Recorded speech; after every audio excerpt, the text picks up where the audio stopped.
আল্লাহ বলে রোজা ছাড়া যত আমল তোমরা করো সব আমলের প্রতিদান তোমাদের আমল নামায় সওয়াব লিপিবদ্ধ হয়ে যায়। ইল্লা সিয়াম, রোজা ছাড়া। কি ছাড়া? রোজা। রোজা ছাড়া যত আমল তোমরা করো সমস্ত আমলের প্রতিদান তোমরা পেয়ে যাও। রোজা ছাড়া আল্লাহর নবী হাদিসে কুদসির মধ্যে বলে, আল্লাহ বলে ইল্লা সিয়াম, রোজা, ফাইন্নাহু লি, রোজা হলো আমার। বান্দা আমার জন্য রোজা রাখে, ইয়াদাউ শাহওয়াতাহু ওয়া তুআমা, বান্দা স্ত্রী সহবাস করে না, খাবার খায় না আমার কারণে, ফাইন্নাহু লি, এই রোজা হলো আমার। দিনের বেলা রোজা রাখে, চুপে চুপে এক গ্লাস পানি খেয়ে ফেললে দুনিয়ার কেউ দেখবে না, এরপরেও বান্দা পানি খায় না।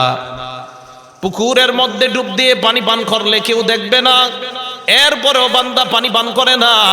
চুপে চুপে বান্দা যদি খাবার খেয়ে ফেলে কেউ দেখবে না, এরপরেও বান্দা খাবার খায় না।